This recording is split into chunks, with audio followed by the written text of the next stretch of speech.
Olá, fisioterapeutas. Olá, acadêmicos de fisioterapia. Tudo bem com vocês? Sejam muito bem-vindos e muito bem-vindas ao Fisioverso, podcast do multiverso da fisioterapia. Como sempre, com boas histórias, grandes profissionais, buscando inspirar, sempre trazer novidades e fatos relacionados à nossa profissão. Com certeza, cada episódio conta a história de um pedacinho da nossa história, né, da nossa história como fisioterapeuta, a história da nossa profissão. E hoje não vai ser diferente disso, muito pelo contrário. Hoje é um episódio super especial, com uma grande referência na fisioterapia, tanto na parte profissional, quanto na parte de gestão, administrativa, empreendedorismo. Vocês logo vão saber quem é, e é um grande profissional. Isso eu posso adiantar que vocês vão adorar o episódio de hoje. Quem está falando aqui com vocês é o João Ruaro. Eu sou fisioterapeuta, sou professor da Unicentro, em Guarapuava, no Paraná, e trabalho também com educação financeira. Tenho uma página no Instagram direcionada a investimentos, finanças e orçamento. Então, se você tem interesse por esse tipo de conteúdo, só seguir a página @investidordoutor. Sejam muito bem-vindos, e agora a Sibeli vai dar as boas-vindas para vocês também. Olá, pessoal, que alegria mais uma vez estar aqui com vocês. Eu sou a Sibeli Quinalti, sou fisioterapeuta neurofuncional, eu sou professora da Unicentro, aqui em Guarapuava, junto com o João, trabalho basicamente com neuromodulação, tenho uma experiência muito grande, né, e alguns livros publicados em reeducação somatosensorial voltado para a dor neuropática. E hoje acho que hoje é um dos episódios para mim mais especiais, porque a gente vai entrevistar uma pessoa que fez parte da minha vida desde lá do início, né? E quando eu falo desde lá do início, ele foi meu professor na graduação, e com certeza foi um dos professores que mais me inspirou, né? E essa palavra inspirar hoje aqui, acho que a gente vai ouvir bastante, né? Não só no sentido real da palavra, mas porque ele criou uma grande empresa, né? Onde o foco, pelo menos inicial, né? Era a fisioterapia, e com este nome. Mas é uma pessoa que me deu muitas oportunidades na vida. As primeiras oportunidades de trabalho vieram dele especificamente, não só da empresa dele, mas acho que da confiança dele em mim. Então, né, hoje vai ser um episódio para mim, com certeza, muito, muito bom no sentido de saber um pouquinho mais das histórias dele, mas também de saber que ele fez muito parte da minha vida e ainda faz, né? Então, eu vou chamar aqui para vocês o Dr. Espiridião Aquim, mas antes disso, roda a nossa vinheta.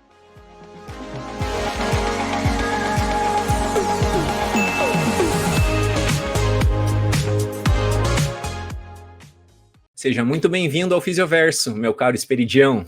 Que bom te ver. Prazer estar com vocês, João, Sibeli. Vocês são meus ídolos que vão me escoltar nessa conversa aqui, que eu tenho certeza que vai ser muito agradável. Eu tenho uma admiração muito grande por cada um de vocês sabem disso.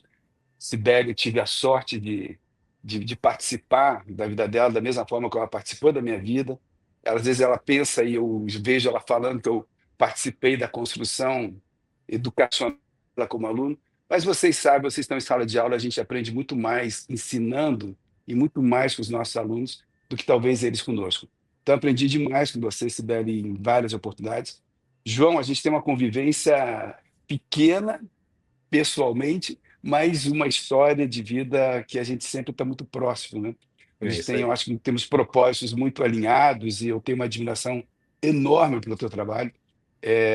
Você, de alguma maneira, fez Aba ser a capital do mundo, eu falava, né? Porque hoje é um grande celeiro de grandes profissionais. Então, um prazer, agradeço demais a oportunidade de estar com vocês. E eu sou ouvinte do programa, então eu estou acompanhado, vocês parem e passam. Eu ficava esperando, será que algum dia eu teria essa oportunidade na vida? Então, muito obrigado pela gentileza do convite. Para nós é uma super, super honra. E eu queria, Espiridião, que a gente começasse essa nossa conversa você contando um pouquinho para as pessoas que estão nos ouvindo, e o João falou bem ali no início, né? Nós temos, acho que os nossos ouvintes, eles são bem diversificados em idade, né? Apesar de todos serem, né, nosso público ser de fisioterapeutas, né, ou estudantes de fisioterapia, a gente tem pessoas muito jovens, ainda estudantes, pessoas que estão iniciando na carreira, e já tem os mais, né, experientes ali ao longo do percurso. Então, eu queria que você contasse para nós quem é o Espiridião. Muito bem. Eu sou difícil, pergunta que começa de começar na parte mais difícil, né? A parte fácil é a gente falar do nosso exterior, né? O nosso interior eu acho que é um pouco mais difícil. Bom, eu sou uma pessoa que, de alguma maneira, eu acho que sempre tive muita vocação por alguns caminhos, né? Eu acho que a curiosidade sempre foi minha mola propulsora, desde a minha infância, a curiosidade e talvez a inquietude, né? Ela talvez me moveu durante muitos momentos da minha vida. Desde muito jovem, estudava em escola, sempre a minha trajetória, isso não é um fator necessariamente da minha classe social, mas quase todos da minha geração estudávamos em escolas públicas, e eu, em escola pública, imediatamente, nós vivíamos num período de transições de regimes militares para regime civil, e ali nós tínhamos movimentos estudantis muito fortes, e eu, desde o início, eu ali comecei uma atividade política. Aos 11 anos, eu assumia o Grêmio Estudantil, então, de uma maneira muito precoce, o que também parece um pouco assustador, né, aos 11 anos, mas que também, na minha geração, isso também não era um fator tão determinante. As pessoas iniciavam de maneira mais precoce. E aos 11 anos eu iniciei com uma atividade em Grêmio Estudantil, e dali eu avancei, já aos 13 anos eu estava na União Paranaense de Estudantes, em movimentos também estudantis, aos 14 anos, em passeatas, próximo aí de vocês, eu tive um episódio que talvez não me orgulhe tanto, mas levou até a prisão por conta de movimentos estudantis, em busca de anistia geral e restrita, e aí tive preso em Cascavel durante uma noite, mas isso marca um pouco daquilo que Você tinha foi a minha quantos anos? trajetória. Eu tinha 14 anos, Entendi. e, Caramba, e aí isso então eu relato isso porque isso constrói um pouco daquilo que eu acho que são reflexos daquilo que sem foi me dúvida. levando para um universo empreendedor, um universo de buscar a liderança, buscar eh, movimentos que pudessem demonstrar a minha inquietude ou uma busca de realidades diferentes daquilo que estava posta. Então, daquela trajetória toda, depois eu saio do ensino fundamental, vou para o ensino médio. Eu queria ser veterinário, então minha busca era ser médico veterinário. Eu vou fazer um curso de técnico agropecuário, eu saio de Curitiba e vou para ser técnico agropecuário. Fazer o estudo agropecuário, os colégios agrícolas, eles não existem em Curitiba, ou pelo menos não existiam na época, existiam nas cidades do interior. Fui fazer em Uhum. Palmeiras, lá fiquei durante 2 anos fazendo, até ser expulso do colégio por virtude de movimentos de greve, greve de fome, é uma barbaridade. E terminei meus últimos 2 anos em Guarapuava. Daí a razão pela qual eu tenho uma afinidade muito grande com Guarapuava, com o Colégio Arlindo Ribeiro, que vocês provavelmente conhecem. Sim, Aí fui fazer os últimos 2 anos no Colégio Arlindo Ribeiro, ali na Vila Carli, aonde eu concluí aí meus últimos 2 anos, tentando me acalmar, mas ainda eu me via realmente eu estava num movimento ainda muito forte de buscas tinha a certeza que eu era capaz de mudar o mundo, né? Através de movimentos políticos e sociais, né? certo. Aí tento a veterinária. Curitiba só tinha veterinária naquela época na Universidade Federal. Não sou aprovado e tento um vestibular para qualquer coisa, e o qualquer coisa que mais se aproximava foi a fisioterapia. E eu entro na fisioterapia, e talvez eu esteja me antecipando aí alguma coisa, mas eu entro daí minha chegada até a fisioterapia. A fisioterapia foi um encontro na minha vida que se deu muito mais a minha atração pela fisioterapia foi primeiramente uma atração pelo universo universitário.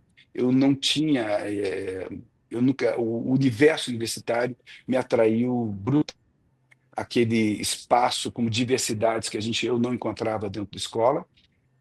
Como eu comentei, estava sempre em escola pública. A escola pública ela era meninos separados de meninas, então não existia a diversidade nem de gênero, quem dirá. Então, quando eu chego na universidade, encontro a diversidade de gênero, encontro um ambiente de debate, encontro ambientes onde tinha uma disciplina chamada Estudos dos Problemas Brasileiros, chamado EPB. Aquilo me atraiu demais. Falei, puxa vida, vou fazer isso da EPB. Então, ali eu me encontrei no ambiente universitário, mas eu queria comentar tudo isso porque eu acho que, de Qual alguma maneira, universidade que foi? Tuiuti. Eu fiz a Não, faculdade, Tuiuti. na época, a faculdade Tuiuti. Nós tínhamos, na época, 5 cursos, apenas na Tuiuti. Hoje é uma grande universidade, da qual eu tenho um orgulho enorme de ter me formado e fiz toda a minha trajetória acadêmica dentro da Universidade Tuiuti. Mas eu quis narrar todos esses episódios, João e Sibeli, porque eu acho que isso é o que me constitui. O que me constituiu sempre foi que a pergunta, quem é Esperidião, acho que é esse ser inquieto que, de alguma maneira, isso provocou diversos equívocos na vida. Adorei todos os erros, me apaixonei por todos eles, mas eu sempre procurei cometer erros inéditos e não os mesmos. E isso foi ter uma trajetória sempre pautada na busca de cometer erros inéditos.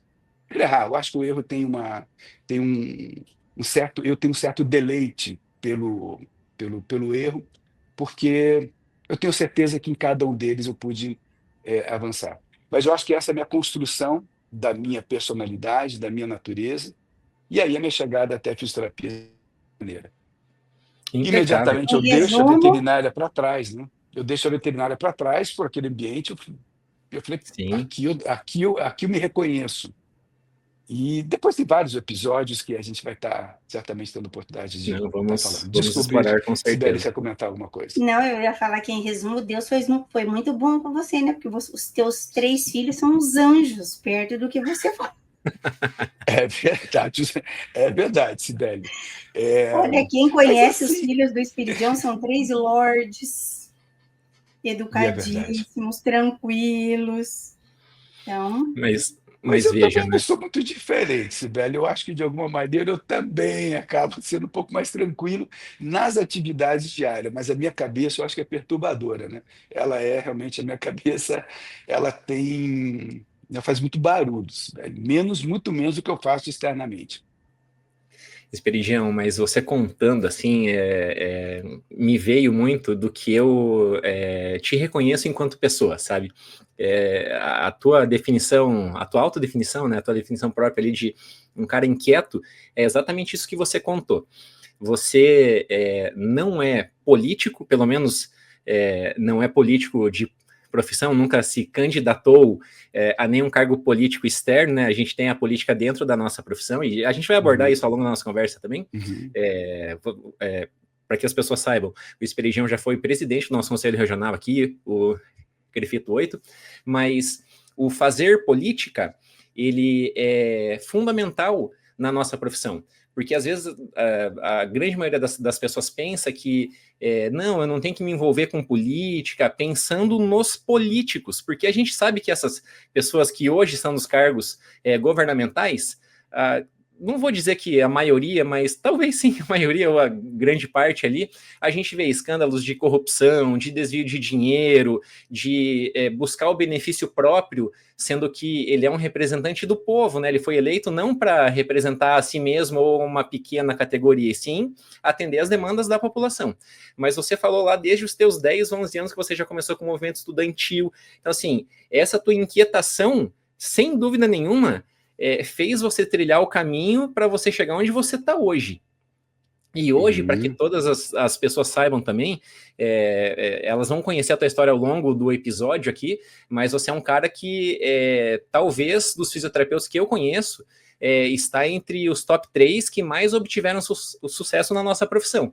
E isso é motivo de orgulho para todos nós. Eu tenho, assim, muito orgulho de ver fisioterapeutas que trilharam caminhos corretos, honestos e que conquistaram coisas, né? Porque, assim, a luta é de todo mundo briga pelo seu lugar ao sol, né? Assim, todo fisioterapeuta que acorda cedo de manhã para atender o seu paciente, ou para ir dar a sua aula, ou para fazer um home care, atender no domicílio, tá fazendo o seu corre, que a gente fala, né? Aquela correria do dia a dia. E talvez para nem todos as oportunidades vão ser iguais, mas você trilhou lá no começo, né? E tá trilhando até hoje, né? Assim, você tem uma história muito bonita na nossa profissão e também está formando novos profissionais. Mas tudo isso porque aquele cara, aquele moleque, né? Aquele menino lá atrás era um inquieto, já começou a lutar pelas lutas sociais, como você falou ali. Você chegou num ambiente universitário, numa época em que meio que, como você falou assim, pós-ditadura militar, mas que também tinha uma questão da diversidade. Então você se encontrou naquele ambiente e aquilo te forjou a ser o que você é hoje, né? Com certeza, João. Eu acho que todos nós somos uma construção de uma. Eu tenho uma. A Sibeli sabe que eu sou meio de me agarrar a algumas falas, tem umas frases que eu adoro, algumas eu já não sei, mas nem são minhas, né? Mas eu adoto como minhas, ou elas eu realmente criei.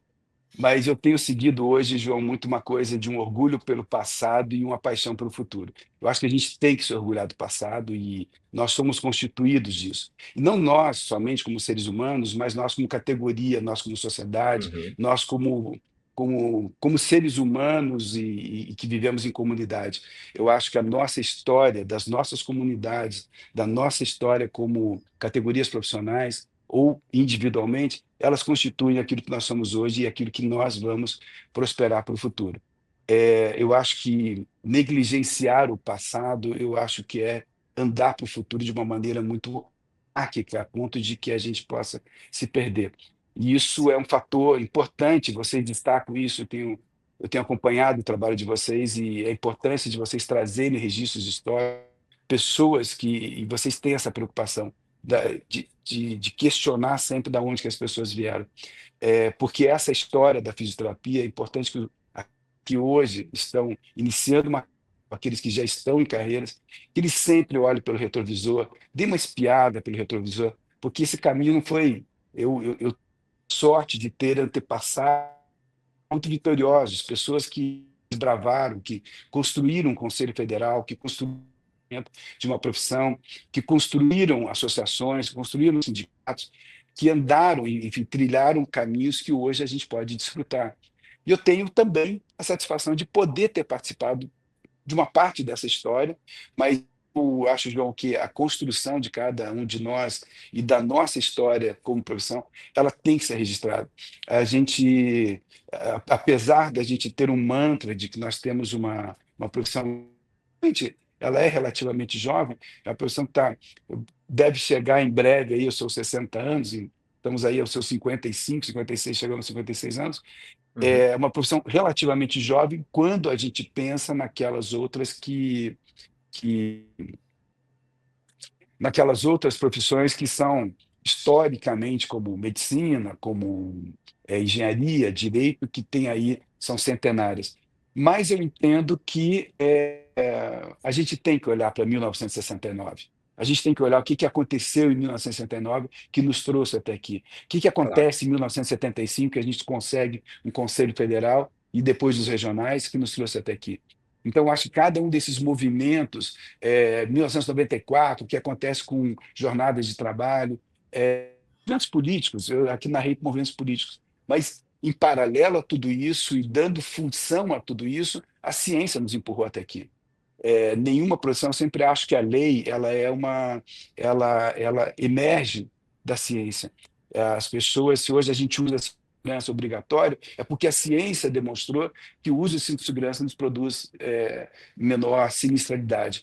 Uhum. Então, se a gente hoje tem uma profissão constituída, é porque a ciência aportou para o parlamento, demonstrando reconheçam essa profissão porque isso aqui reabilita, porque isso aqui devolve o indivíduo com maior dignidade para a sociedade. Então, a ciência, ela sempre, e quando você narra a questão política, eu acho que a política é nesse sentido. A política que todos nós somos seres políticos. Política é uma arte de relacionamento. Às vezes é um Isso. relacionamento interpessoal, um relacionamento interdisciplinar, um relacionamento interprofissional. A política é essa arte. Então, nós não podemos ser não existe o ser apolítico, né? A gente pode não ter simpatia por movimentos partidários Uhum. e toda uma polarizações que possam existir. Mas nós somos seres políticos e a gente não pode se apartar disso. E a profissão precisa disso, de cada um de nós. A gente, ao mesmo tempo que às vezes, Sibeli, João, nós temos um aspecto de que não serei eu um empreendedor, eu não sou empreendedor. Isso realmente todos somos. Quando a gente se forma, nós obrigatoriamente seremos um empreendedor, porque nós teremos que vender, seja com o meu CPF, ou coisa com CNPJ, seja eu dono de uma clínica, ou eu apenas atendendo domiciliar, de forma domiciliar, não importa. Nós temos que vender aquilo que nós somos, seja como clínica, seja como pessoas.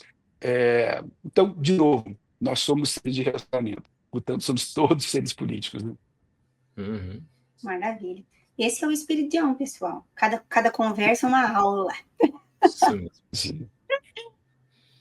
Espiridião, agora conta para nós. Então, você falou ali atrás que então, o teu desejo inicial era medicina veterinária, então, né, acabou não passando no vestibular, entrou para fisioterapia. Inicialmente, né, foi o mundo universitário mais que te encantou muito mais, talvez, do que a profissão em si. Mas em que momento a fisioterapia te pegou de jeito?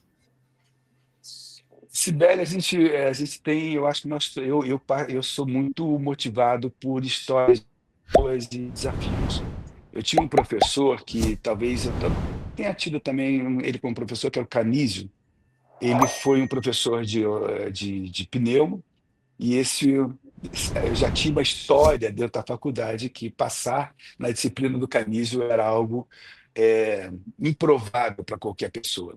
E o Canísio, no primeiro dia, ele coloca um livro do, do, já vou, do Newton Better, coloca o livro dele em cima da mesa, um livro caro. Era o acesso que a gente tinha à informação, era através dos livros, era unicamente através dos livros. E coloca o livro e fala que quem tirasse uma nota maior que 7 levava o livro. Caramba, impossível. Ele falou, só tenho um livro. Eu falei, esse livro tem que ser meu, né? E eu tinha, e tenho, eu tenho também uma particularidade da minha vida, que eu já volto para a tua pergunta, Sibeli. Uma particularidade, durante todo o ensino médio, eu aprendi, de alguma maneira, a não escrever e guardar tudo na cabeça. Eu sou alguém que não leva o livro para a escola, nunca fui para a faculdade, eu não tinha mala, eu não tinha uma pasta, eu nunca tinha uma mochila, eu nunca levei uma mochila para a sala de aula. Eu nunca anotei nada, não tenho nenhum caderno da faculdade. Eu sempre sentava, assistia aquilo que eu escutava, eu absorvia. Nunca parei para estudar, nunca passei uma noite estudando uma prova, então sempre era aquilo que eu absorvia. E também tive êxito nesse meu propósito, porque também nunca peguei uma final, ou nunca peguei uma dependência. Então, eu sempre fui de absorver muito conhecimento através daquilo que eu sou muito auditivo, talvez. A escuta sempre me permitiu reter aprendizado. E aí fui para assistir a todas as aulas do Calixto, e, obviamente, eu tinha que passar, eu tinha que ganhar aquele livro. E ganhei o livro, fui o único que tirou 8,5, ganhei o livro, me entregou o livro, e dali para frente aquilo me se tornou minha paixão. A pneumo foi minha paixão, é onde ela me pega ali, a fisioterapia. Eu acho que esse foi meu primeiro encontro, que eu realmente vi a fisioterapia como fazendo sentido para mim, e eu fazendo sentido para ela, porque eu acho que é o encontro, talvez mais do que o encontro amoroso, o encontro com a profissão, ele tem o mesmo impacto do que talvez seja um encontro amoroso. E às vezes até maior, né? Porque uma profissão, você trocar de profissão é um trabalho muito mais árduo do que você trocar talvez de um relacionamento amoroso.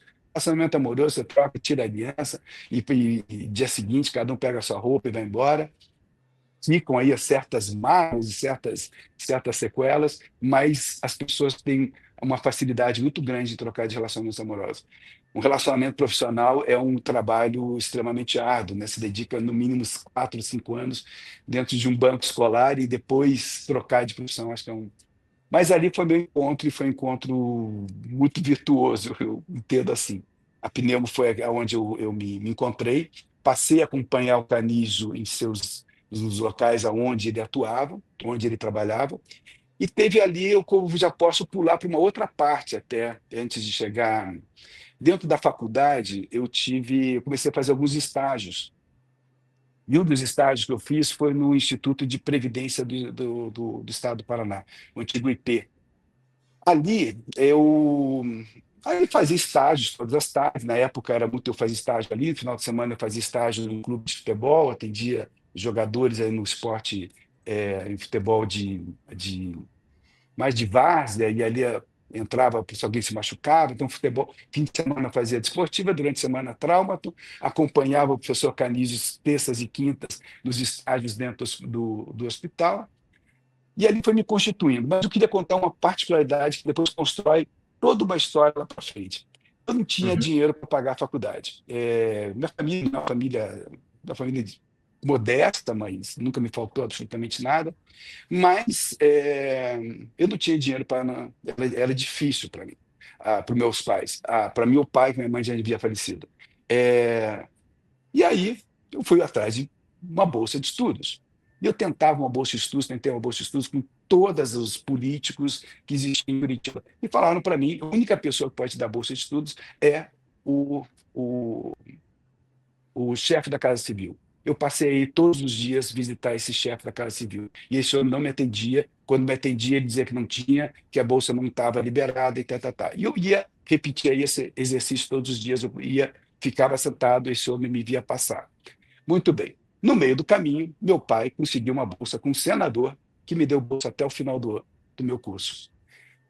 Abandonei, nunca mais fui visitar o tal do, do chefe da Casa Da Civil. Casa Civil. Volto para o meu estágio do IP, voltando para o meu espaço do IP.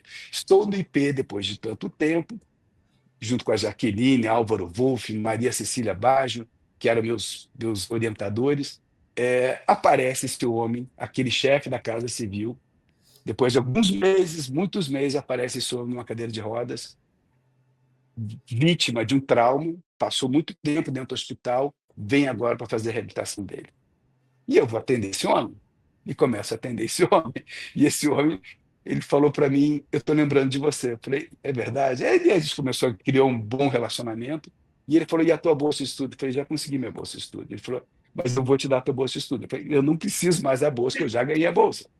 Enfim, esse homem teve alta, foi embora e me deu a bolsa. Eu ganhei 2 bolsas. A cada semestre, Sibeli, a cada semestre na Universidade de Tuiuti, eu ia lá com a Judite, que talvez você conheceu, que era da tesouraria, eu ia buscar um pacote de dinheiro. A cada semestre, a Tuiuti não tinha como devolver o dinheiro, eu tinha 2 bolsas, uma vindo do Senado Federal e a outra vindo da Casa Civil. Esta e nenhuma delas, e ele manteve a bolsa até o final. Então, meus 2 últimos anos de faculdade, eu fui remunerado para, para estudar. Estudar. Olha isso. E Que eu maravilha. ganhava, então, e esse dinheiro foi importante para construir toda uma história empreendedora, porque esse dinheiro é que fez eu montar minha primeira clínica, no 3º ano de faculdade. Eu montei a Clinef, a Clínica de Medicina Física de Curitiba. Eu comecei a empreender já no 3º ano de faculdade, montei a clínica, contratei o fisioterapeuta, Renata Tarran, contratei a Renata atendia uma clínica, montei, comprei equipamentos, trabalhava, a clínica andava para frente, 2 passos para trás, 1 para frente, 2 para trás, e com esse dinheiro constituí a clínica, com a clínica eu vendo a clínica, e com esse dinheiro a venda da clínica, eu vou para Buenos Aires fazer minha especialização, que abre meu caminho para fisioterapia e terapia intensiva. Então é um pouco da minha história meio Pô, conturbada de faculdade. Pelo Meu amor. Deus, que história. Essa história é sensacional, Esperidião. Meu Deus do céu. No 3º ano, assim, só para deixar claro, pessoal, hoje os nossos cursos são, na sua maioria absoluta, de 5 anos, né? Mas na época ali que o Esperidião, que eu, que a Cibele formamos os cursos eram de 4 anos, então assim, exatamente no meio do seu curso, você já pensou em empreender, você abriu uma clínica e contratou fisioterapeutas. No 3º ano Sim, da faculdade. 3º ano. Clínica de Medicina Física A de gente Curitiba. pode contar nos dedos quem fez isso Nossa, ao longo da história da Eu acho fisioterapia que no Brasil, né? empreender, você sabe que quando eu tinha tive outros empreendimentos eu fazia junto com a clínica. Junto com a clínica, eu também criei escargot, criava escargot, aquela bichinha, aquela lesminha, criava escargot, não sabia nem o que que era isso, mas sabia que era uma iguaria, que valia algum dinheiro. Comecei a criar escargot, uma dificuldade enorme, porque os bichinhos tão devagar, Sibeli, conseguiam fugir. Eu era tão mal, eu não sabia, eu não entendia daquele negócio, sabia como prender aqueles bichinhos. Então, fui empreendedor de escargot, vendi mel durante muito tempo. Então, tive vários outros empreendimentos em paralelo a tudo isso. Sensacional, sensacional. Mas vamos seguir a linha do tempo aí, porque senão assim, o podcast vai durar 10 horas, porque você tem muita história para contar, Esperidião. Assim, quem sabe a gente faça um segundo Parte episódio 2. com histórias à parte da Parte fisioterapia. Aí, Verdade, vai Esperidião, ser um prazer. eu sei que o Buenos Aires teve uma importância muito grande na tua história. Então, conta para o nosso público aqui. Bom, eu fui fazer a pós-graduação, nós não tínhamos aqui no Brasil, não existia pós-graduação. Eu teve isso, estou falando de 1988, me formei em 88, dezembro de 88, dia 3 de janeiro de 89, já estava em Buenos Aires, eu tive um contato com o professor Alfredo Coelho, trouxe ele para o Brasil, por intermédio da professora Xênia Josefina Rena, conseguimos trazer o professor Alfredo Coelho para o Brasil, ali eu conheci ele me aceitou dentro da pós-graduação dele, eu fui para Buenos Aires fazer a pós-graduação. O professor Alfredo Coelho é talvez a pessoa mais importante na minha história de vida, quem me conhece sabe disso. Ele nos deixou no dia 1º de setembro do ano passado. Foi uma pessoa com quem eu tive uma convivência muito intensa e eu tenho uma gratidão enorme por todos os momentos que eu tive a oportunidade de estar com ele e desfrutar do aprendizado, da amizade. Foi uma pessoa que realmente metade de mim é Alfredo, a outra metade sou eu. Mas é mais ou menos assim, na minha história pessoal, profissional, ele foi muito importante.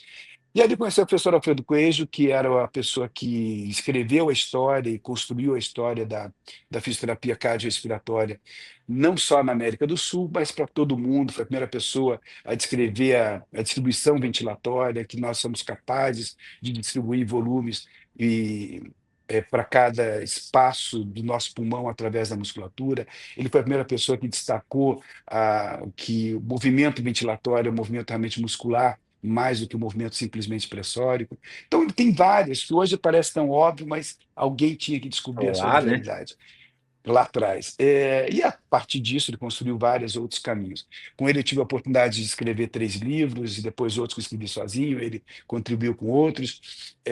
Então, tivemos uma boa convivência científica. Quando eu volto de Buenos Aires, eu volto já com uma história, uma provocação que nasce em Buenos Aires de trazer pós-graduação para o Brasil. Chego no Brasil, a Universidade de Tuiuti abraçou o projeto, eu tinha 23 anos, eu levo esse projeto junto com a professora Xênia, levamos esse projeto para o reitor da Universidade de Tuiuti, ele aceita o desafio e nós vamos abrir a primeira pós-graduação em fisioterapia no Brasil. Não existia pós-graduação em fisioterapia no Brasil em 1979. E aí nós abrimos a primeira na Universidade de Tuiuti em agosto de 1979. Eu tinha 7 meses de formado. Trouxe o professor Alfredo Coelho, trouxe o professor Ricardo Moreira, trouxe o Ricardo Moreno, Gustavo Coelho, Laura Massantônio, vieram um grupo de argentinos. Ali nós formamos a primeira turma de pós-graduação em 1990. Isso foi importantíssimo, não só na minha vida, mas também na vida, na história da fisioterapia, porque abre um caminho que não existia, do qual me orgulho de coordenar esse primeiro curso de fisioterapia junto com o professor Alfredo Coelho. Em 1990 fizemos a E segunda turma. muita gente importante, que hoje a gente conhece, foi aluno dessa pós, né? Sim, vários. Quem veio aqui já, que falou que fez, foi o Sandroval, né? Que hoje é o atual presidente do Conselho Federal, exatamente, foi meu aluno, querido Sandroval, Fernanda, a esposa dele também. Não perca a linha de raciocínio, tá, Esperidião? Mas eu quero destacar, pessoal, para a nossa audiência, porque assim, veja, a nossa profissão ela surgiu em 1969. Então, em 1989, a gente tem o primeiro programa de pós-graduação com a honra desse profissional que está aqui. Você criou o primeiro programa de pós-graduação do Brasil, Esperidião?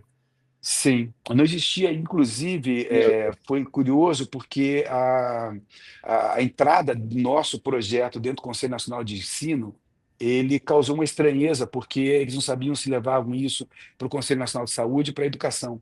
Ele retorna e ali para a Universidade de Tuiuti, dizendo que tinha que ter um parecer no Conselho Nacional de Saúde. O Conselho Nacional de Saúde retorna para nós, dizendo que não, porque lá ali naquele momento era só a medicina e a psicologia, depois entra o odonto, e retorna para nós, vai de novo para o Conselho Nacional de Educação, e que nos deu a concessão de fazer o curso.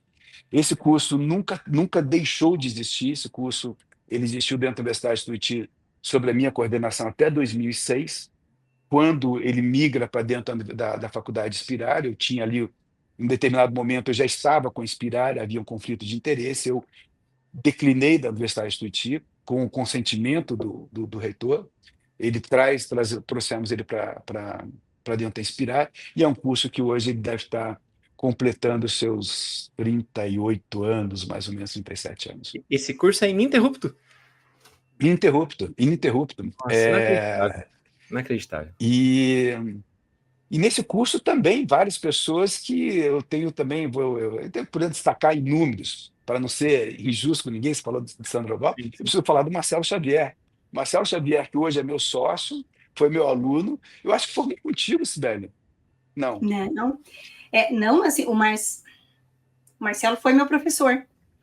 Chegou a ser teu professor. Chegou a ser meu professor. O Marcelo, eu Ele conheço... se formou com o Nando. Ele se formou com o Nando. Com o Luiz Fernando Requião, é verdade. E ali teve várias pessoas. O Marcelo foi meu aluno na graduação e depois é meu aluno na pós-graduação, aonde a gente acaba tendo uma aproximação, uma afinidade maior, e, sem dúvida alguma, sem a existência do Marcelo, não teria prosperado de forma como a gente prosperou. Eu acho que ele também veio para dentro da história que hoje construiu, que estamos juntos na Faculdade Inspirar, juntos há 28 anos, construindo aí a educação. Mas, para não ser ingrato com a história, voltando... Né? Tirando o escargot, eu falei, tirando o escargot, que não prosperou. Esse deu certo. Mas ali é verdade. Aí depois tem algumas passagens, eu retorno depois para Buenos Aires. Quando eu estou aqui no Brasil, acontece um fato interessante. Quando eu retorno de Buenos Aires, eu começo a trabalhar no hospital.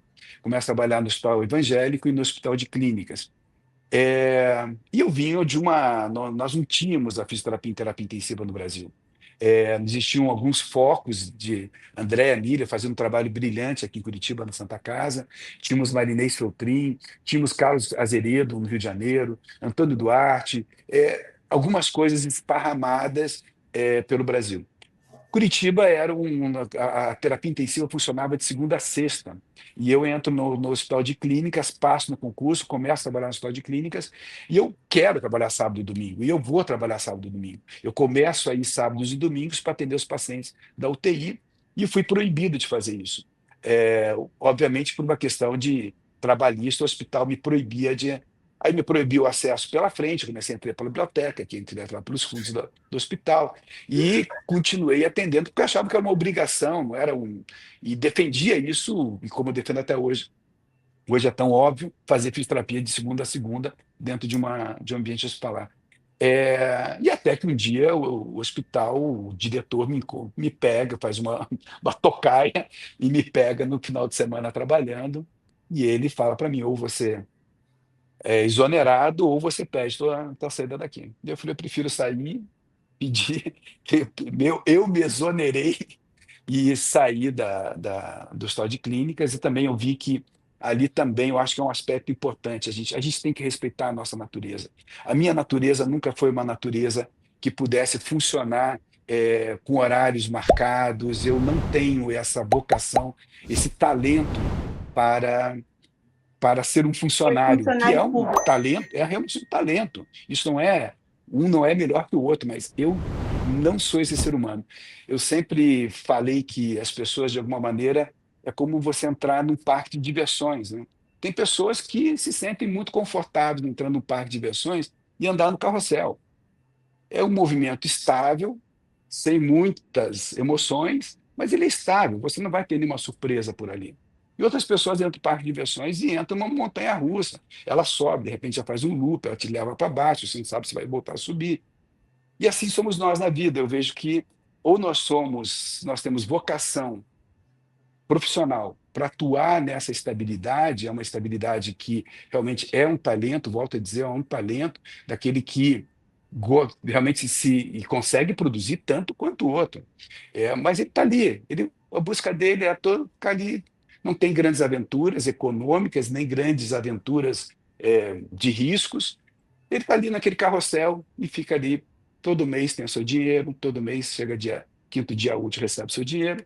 E tem aquele outro que vai para a montanha-russa, que é o universo empreendedor, aonde ali sim você sobe, você não sabe se vai ter dinheiro até o final do mês, você não sabe se vai ter, tem um monte de famílias dependendo do teu trabalho, dependendo da tua capacidade empresarial, e aí você vai ter Feijão, aqueles loops. E você ali eu me lembra que você identifiquei. falou isso para mim? Por isso que eu Lembro, estou rindo aqui. lembro, não faz muito tempo, talvez uns 5 anos atrás, Pois é. algo Eu assim, não né? sei se o João sabe. Quando eu fui assumir o concurso aí na Unicentro, o Espírito falou para mim, Sibeli, você não é do carrossel, Falei mesmo, você é Sibeli. da montanha-russa. Que bom que E você eu lembra não te dessa ouvi. história, Sibeli. E eu não te ouvi. Fui para o carrossel. Não, Continue. mas eu acho que eu que errei, Sibeli, porque você vai muito bem no carrossel, Sibeli. Ainda bem que eu errei, Sibeli. Você é uma pessoa que produz demais no carrossel. Sentadinha ali, você produz muito, faz muito mais barulho da profissão do que faria dentro de uma montanha-russa. Mas eu acho que Isso isso na é estanque importante, a também, gente né? Você respeitar as pode. nossas naturezas. Uhum, exato. Esperidião, e daí assim, vamos fazer um resumo até agora dessas histórias. Em todos os momentos de inquietude ali, você mostrou que você poderia fazer algo diferente. Então, na graduação, você já pensou em empreender, né? Ter uma clínica de fisioterapia. Quando você foi fazer a pós-graduação, você já pensou em trazer a pós-graduação. Uhum. Então, fica claro, a tua veia empreendedora, né, e visionária, ela é evidente. Em que momento você pensa assim, eu quero ter uma instituição de ensino, ou eu quero ter uma empresa prestadora de serviço de fisioterapia respiratória em hospitais? Quando que foi surgindo isso? Ou elas começaram a correr em paralelo? Como que aconteceu isso? Bacana. É, Bom, João, volto para Buenos Aires, faço meu doutorado, só para deixar registrado, faço meu Tá, doutorado, retorno para o Brasil novamente, isso foi em 92, mais ou menos. Em certo. 1995, eu monto o Instituto do Pulmão. Um trabalho, eu tinha ali eu já estava trabalhando, eu voltei a trabalhar no hospital evangélico, estava trabalhando no hospital, dando aula na Universidade de Tuiuti, dando aula Brasil afora, dando aula em todas as pós-graduações, viajando fim de semana, todos os finais de semana, estava sempre em sala de aula, eu acho que foi por volta de 99, 2000, eu já tinha dado aula em todas as capitais brasileiras. Faltava uma só, que era Vitória. E eu estou falando mesmo do Acre, Roraima, todas as capitais brasileiras eu tinha dado aula. Então, eu viajava demais finais de semana. Então, eu já estava dentro do mundo acadêmico, dando aula, e estava no mundo assistencial dentro do hospital. No E hospital. resolvo empreender, eu tinha que empreender, eu montei o Instituto do Pulmão. O Instituto do Pulmão foi um trabalho do qual vendi o carro, vendi o Chevette que eu tinha, vendi tudo que eu tinha, montei uma clínica com tudo que eu imaginava de mais correto para uma clínica que não existia naquele momento, uma clínica dedicada a questões respiratórias. E ali um trabalho árduo, minha esposa, Silvana, foi brilhante, ela cuidava de pedreiro enquanto eu estava trabalhando, enfim, foi um trabalho realmente do qual nós fizemos juntos, Silvana e eu.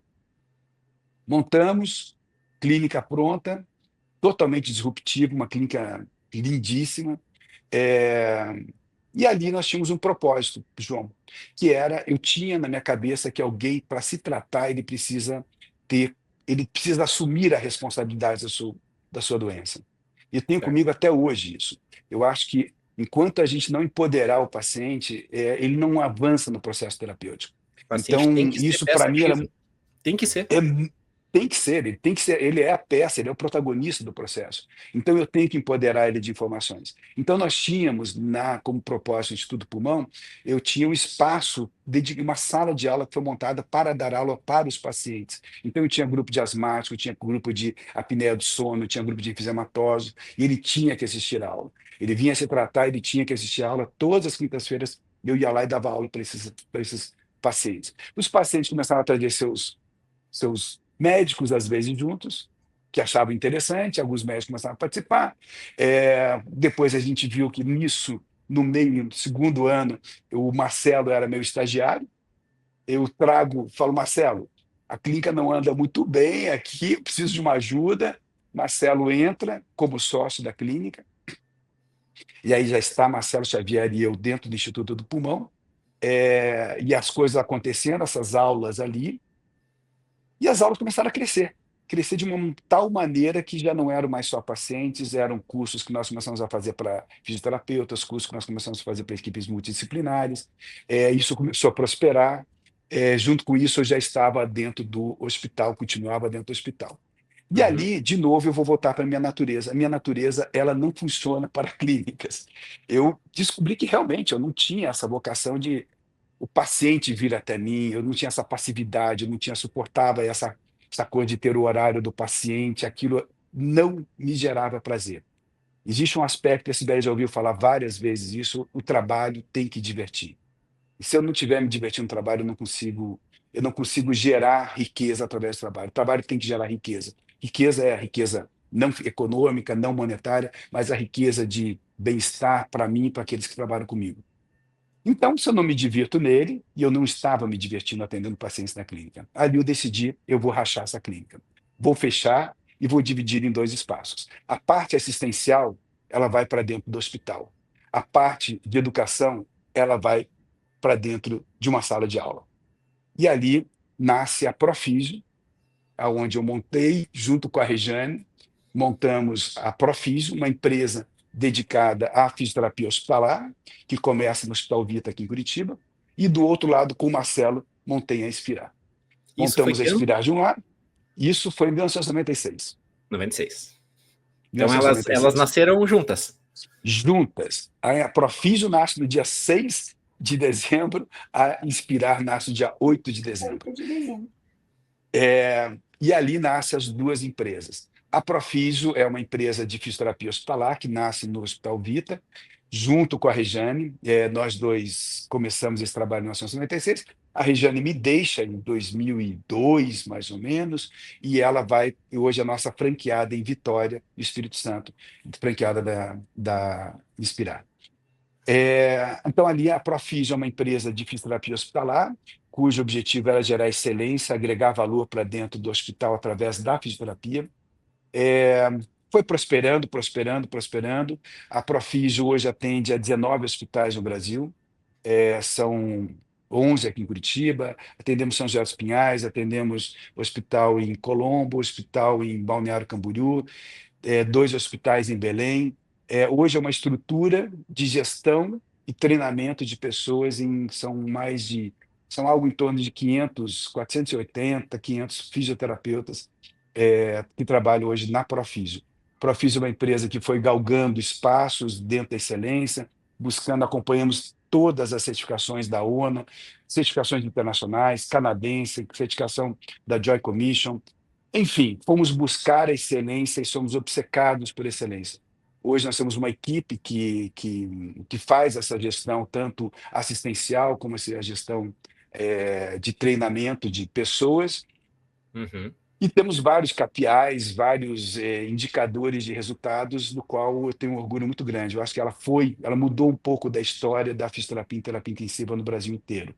Foi a primeira que nós sempre tínhamos como um propósito: eu tenho que entregar o indivíduo em melhores condições para a sociedade, razão pela qual nós temos academia dentro das UTIs, onde nós atuamos. Isso, eu estou falando de mais de 20 anos que a gente tem aquilo que a gente chama de espaço fitness. Nós montamos academias dentro das UTIs, nós trouxemos para dentro da UTI pela primeira vez na história uma bicicleta para dentro da UTI, depois hoje isso se transformou numa coisa tão comum, levar o paciente para fora do ambiente hospitalar, usamos espaços externos, o paciente sai com o ventilador para fora da UTI, e eu acho que essa é a maior contribuição que a fisioterapia pode dar para o espaço de terapia intensiva, por mais que ela tenha outras facetas dentro da UTI, ela tem aquela reabilitação respiratória, não tenha dúvida da importância disso, mas a fisioterapia em terapia intensiva, ela tem a obrigação de devolver o indivíduo funcionalmente em melhores condições, de uma forma mais digna. E é isso que a gente realiza dentro do ambiente hospitalar, é para isso que a Profisio existe.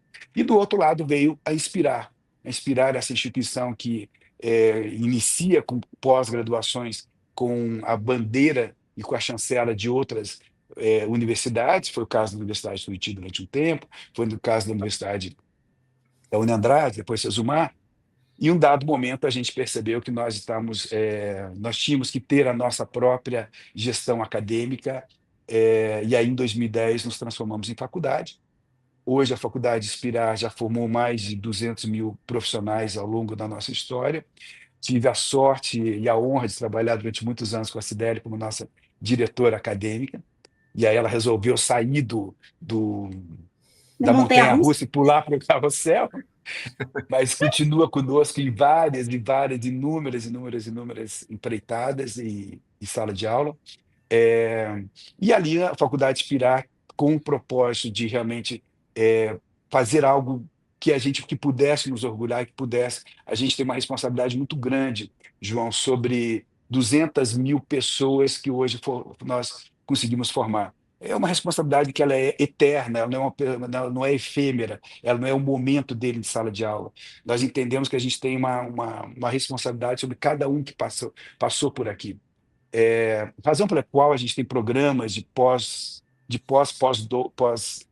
pós-especialização, onde o aluno retorna o tempo todo, ele vem aqui se abastecer de informações.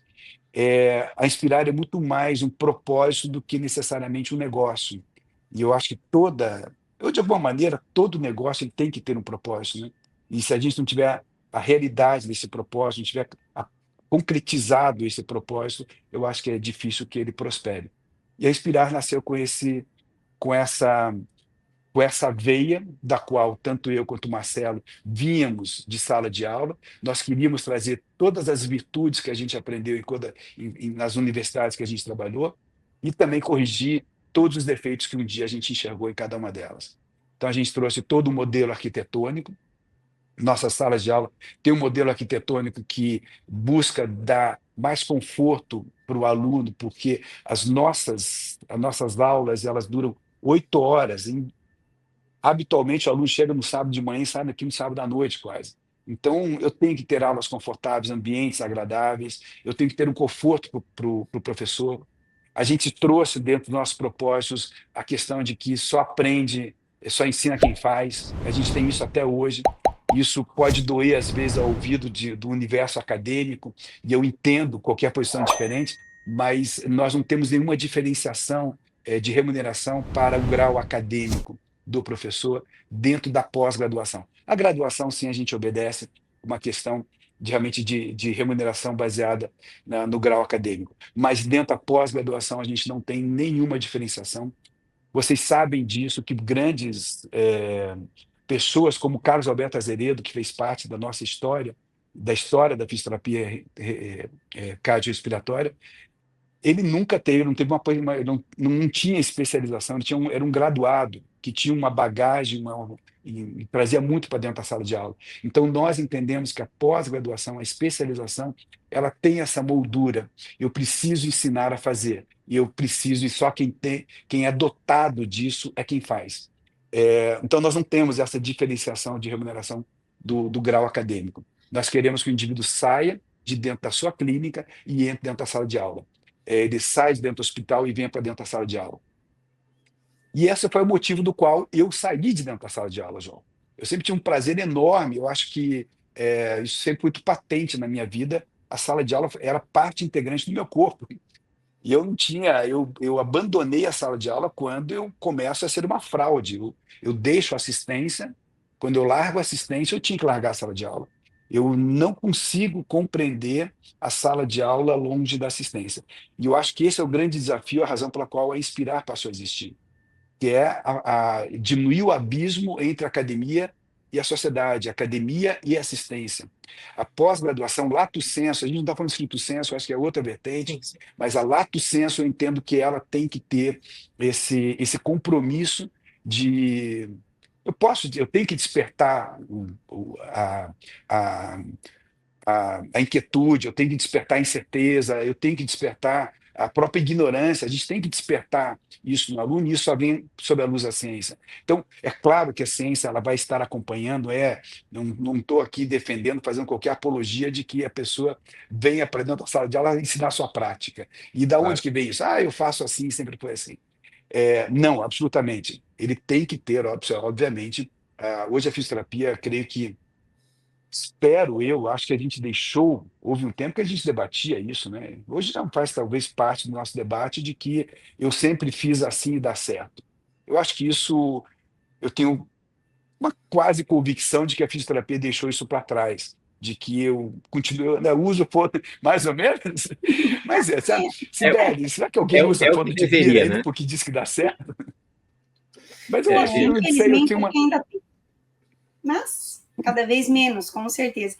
Mas eu queria pontuar aqui, Espiridião, que isso foi talvez algo que você me ensinou, vocês aí, né? Porque eu me lembro, quando eu entrei na Inspirar, logo que eu voltei do Canadá, acho que foi 2010, 2011, eu tinha isso, eu lembro que eu brigava, eu discutia, mas como que doutor não ganha mais que especialista? Meu Deus, era uma revolta para mim. E eu entendo a cabeça de todo mundo, porque isso, se a gente pensar em carreira profissional, claro que há um plus, né? Você, da graduação, fazer uma pós-graduação, fazer um mestrado, fazer um doutorado, isso é uma ascensão de carreira, né? Acho que o ponto é que não é isto que é o questionável. E acho que quando eu entrei aí como diretora acadêmica, era o que a gente mais via, né? Os professores pior avaliados eram geralmente os professores mais bem titulados. Por Uhum. quê? Porque aí também, né? E aí é uma culpa, acho que do nosso sistema hoje também, né? É muito difícil você fazer um doutorado, trabalhar, e depois quando a gente entra nas universidades, né? As universidades, na maioria das vezes, pelo menos as públicas, elas te pedem, algumas exigem, inclusive, que você seja dedicação exclusiva, ou seja, eles te cortam realmente do mundo clínico, né? Do mundo prático. E isso Uhum. realmente dificulta. Eu falo que, e eu acho que talvez por isso que eu esteja tão bem no carrossel, apesar de eu ter também uma coisinha, né? Porque eu acho que isso a Unicentro, e eu falo, a gente tem um privilégio muito grande, e não é da Unicentro, né? Aqui no Paraná, todas as Sem estaduais. dúvida.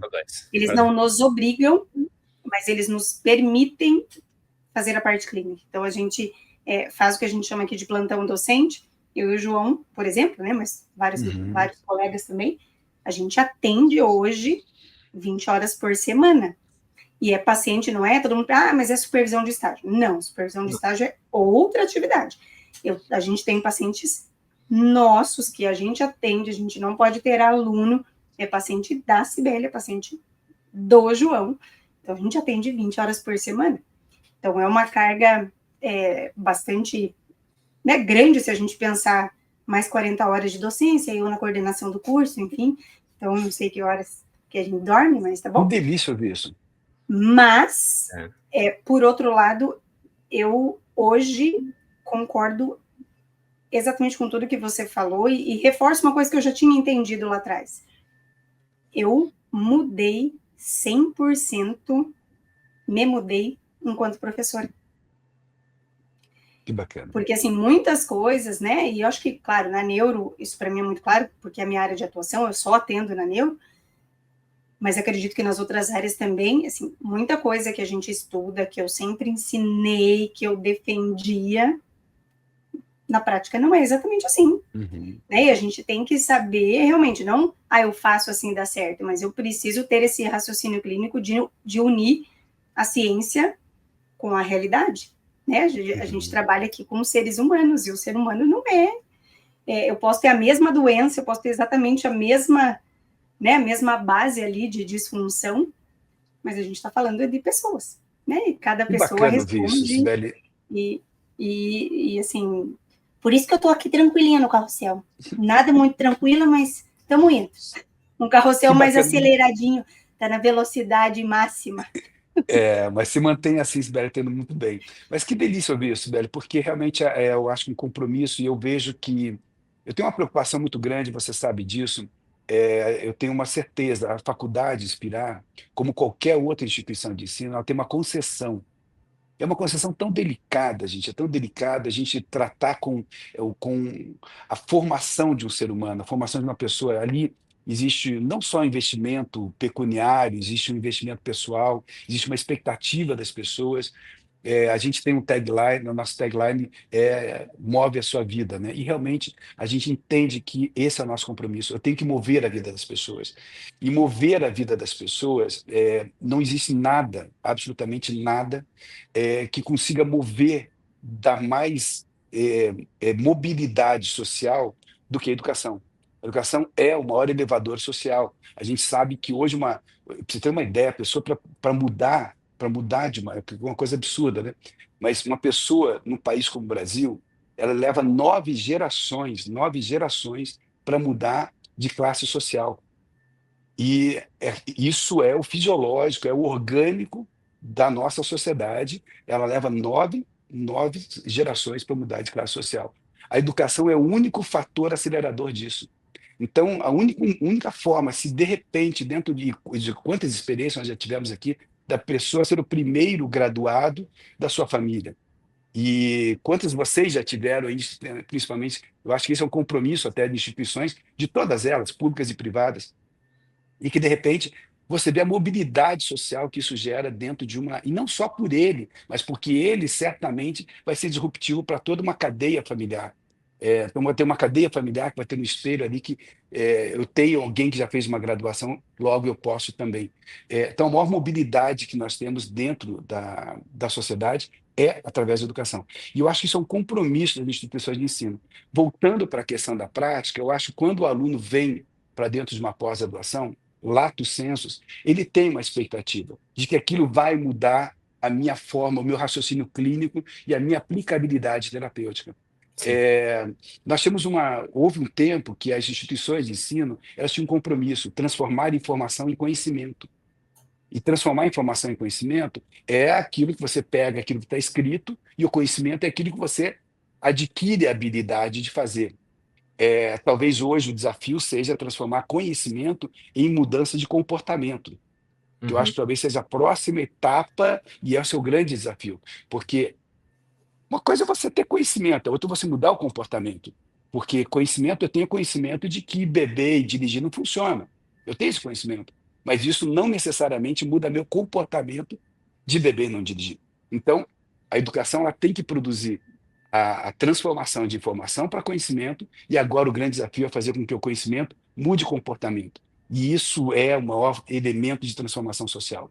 Então, e agora voltando para a pós-graduação, eu tenho que fazer com que o conhecimento dele mude o comportamento terapêutico dele, mude o olhar dele para frente ao seu paciente, que isso gere valor para a sua profissão. E para isso, nós entendemos que ele só vai ter isso através de quem é detentor desse conhecimento e desse comportamento, que é aquele que está na atividade prática. E eu vou complementar, Esperidião, desculpa te cortar, mas eu acho à que vontade. Isso vem inerente também, porque assim, né, a gente que dá aula há muito tempo na graduação, mas eu acho que principalmente na pós, eu escuto com muita frequência. Ah, mas lá onde eu trabalho não tem como eu fazer isso. Ah, mas lá no meu serviço, sei lá, no hospital não dá, ou lá na clínica, ou, sei lá, tendo domiciliar. Né? Porque a gente tem, acho que, muito essa desculpa, né? A gente tenta achar desculpas que nos impedem de ter a mudança de comportamento. E a gente tem que ensinar também o nosso aluno que lá atrás, quando você fez tudo que você fez, que você acabou de contar, ninguém Não era fácil. Ninguém te apresentou a solução, né? Você leu, escutou, viu alguma coisa, mas quem transformou isso em algo real foi você. E se ninguém começar, as coisas não vão mudar. Então, assim, lá onde eu trabalho não é assim, então tá, o que eu tenho que fazer, né? Porque eu já tenho a informação. Eu sei que isso funciona, eu sei que isso existe. Então, o que eu posso fazer para tentar mudar? Porque a gente, às vezes, é muito passivo, né? A gente adora falar o que não dá certo, que aqui não pode, aqui não acontece assim, mas a gente também não move um dedo para tentar fazer com que isso aconteça. Eu acho que isso também, a gente, enquanto educador, mais do que professor, né? A gente tem que colocar essa pulguinha, né, ali Com toda nas pessoas. certeza. Com toda certeza, Sibeli, porque eu até tenho um pouco mais de. Eu acho que eu funciono muito bem na diversidade. Eu funciono muito bem na diversidade. Eu gosto da diversidade porque eu gosto dessa oportunidade de provar o contrário, ou até às vezes admitir que o contrário está errado mesmo, né? Ou eu me admitir como equivocado. Quando você fala, e isso é muito comum no discurso, é recorrente, um discurso recorrente que onde eu, onde eu atuo, isso não é possível. Esse é o melhor território que existe. Se aonde você está, isso não existe, quando você passa a fazer existir, você se, você mudou aquela realidade, você mudou a tua realidade, você prosperou. Então, eu acho que a possibilidade, quando você tem um universo onde aquilo ainda não existe, você passar a fazer aquilo transforma e você passa a ter um grande destaque. Isso é empreender. Eu acho que empreender é exatamente isso. Agora, claro, isso é um exercício, né? Eu sempre digo que empreender não é uma profissão, empreender é um estado de espírito. Empreender não é uma profissão, empreendedor é um estado de espírito. Estado de espírito, empreender é você ter a motivação, você estar apaixonado por aquilo que você faz, acreditar no teu produto, você ter a certeza de que é um produto inacabado, ter a certeza disso que isso é um produto inacabado, isso que é fundamental. E a gente tem que se entender como produtos inacabáveis, como pessoas, né? Porque do contrário, aí sim você estaciona.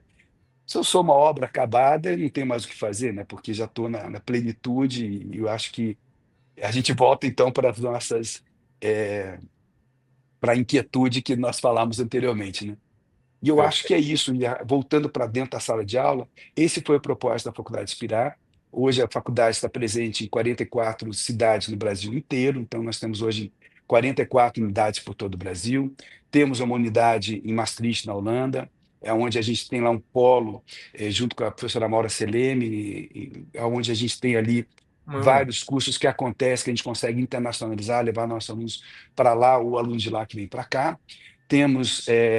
Estamos agora, início de maio, começamos com 240 alunos na Angola, são 3 cidades da Angola também que estão chegando na Angola.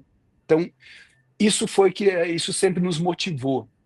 Entramos por outros segmentos, estamos hoje entrando em várias outras áreas, a Inspirar Med já é uma realidade, estamos com pós-graduações na área médica, pós-graduações em outros segmentos, todos eles totalmente nichados dentro da saúde. Hoje a Inspirar, tudo que nós fazemos, respiramos é educação e saúde. Temos graduações, estamos ingressando depois de muitos anos, você sabe Eu ia disso, falar né? para contar novidade. Verdade. Então, Sibeli, você sabe como eu me debati isso, e o Marcelo Olha, também, a gente se eu vou debateu contar aqui, muito. ó, para ficar registrado na história. Tinha alguém que falava: eu abro qualquer curso de graduação, menos fisioterapia. Você E veja? você sabe bem por quê, né, Sibeli? Sim, Porque, sim, sim. assim, eu vejo que eu posso estar sendo presunçoso demais, mas eu acho que é a única instituição no Brasil cujos proprietários são fisioterapeutas. Pode ser que seja, eu esteja me equivocando e me perdoa se eu estiver me equivocando, mas eu acho que é a primeira instituição no Brasil que os proprietários são fisioterapeutas. Isso nos embute de uma responsabilidade que eu não me sentia pronto para isso. Em tempo algum me sentia pronto, eu tinha que entregar é diferente se a gente se equivoca. Eu tenho, eu trabalho todos os dias, nós trabalhamos aqui todos os dias para fazer o melhor curso de psicologia do Brasil, biomedicina, direito, administração, gestão hospitalar. a gente se esmera demais para fazer o melhor curso do Brasil, do mundo, em cada uma dessas áreas. Em fisioterapia, eu tenho que ser muito mais do que isso. Eu tenho a obrigação de entregar um curso que realmente seja a cara da fisioterapia. E isso, para que o curso acontecesse, Sibeli e João, a gente fez uma longa trajetória de 20 e tantos anos, isso de alguma maneira. E recentemente, há uns 3 anos atrás, quando a gente decidiu trilhar por ali, a gente eu fui ouvir a sociedade.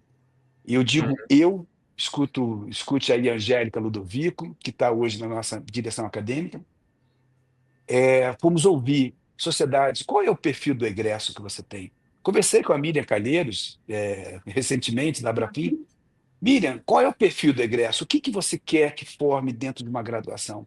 Porque eu acho que a gente tem um compromisso de as próprias, antigamente LDBs, né, hoje as DCNs, elas, de alguma maneira, elas não são criaturas vivas, elas não conseguem acompanhar o que a sociedade pede. As últimas DCNs têm 10 anos, e mais, né, para lá de 10 Mas, anos. né, tá com 20 anos, é de 20 2004. anos, 2004. E o mundo foi caminhando. Eu tenho uma obrigação, e a graduação não pode ter esse cheiro de naftalina. Ela não pode, ela tem a obrigação de entregar pessoas prontas para a movimentação daquilo que a ciência produz. Então a gente foi, e aqui a gente quer, e aí é esse nosso compromisso que a gente assumiu, de estar a cada 2 anos conversando, abrindo fóruns com as sociedades científicas, para que eles nos tragam o perfil de egresso que cada uma delas quer e pretende, e esse vai ser o nosso compromisso.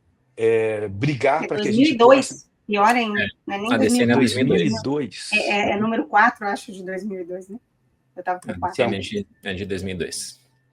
E vai empoeirando, as coisas empoeiram, né? Então, a ideia, esse é isso, para isso que nós nos sentimos prontos agora e estamos embarcando na nossa primeira eu tô doida para graduação ir conhecer. em fisioterapia. Venha logo, Sibeli. Você sabe que os Parabéns. espaços físicos aqui são muito bonitos e que, obviamente, não são as instituições mais bonitas que formam os melhores profissionais. São as instituições que têm seu melhor corpo docente, sua melhor linha de aprendizado, e é isso que a gente pretende. Nosso compromisso não é só arquitetônico, ele é realmente de alma mesmo, não é só de corpo. Deixa eu aproveitar essa deixa aí. Bom, em primeiro lugar, parabéns, né, Esperidiano, porque assim, não é fácil, né? Vocês vêm numa luta constante, e como você falou, apesar de não dever ser assim, mas acaba sendo uma responsabilidade maior você, por ser fisioterapeuta, o Marcelo também, criar um curso de física. Então, naturalmente, talvez nem seja a sociedade, as outras pessoas, mas vocês mesmos se cobram para fazer melhor, para fazer mais, né? Então, acho que fica esse compromisso pessoal de querer entregar mais mesmo, né? É um resultado melhor, porque teoricamente você conhece mais sobre essa área, né? Não que não conheça das outras, né? Mas naturalmente nós, como terapeutas, sabemos mais da fisioterapia. Isso é uma coisa natural.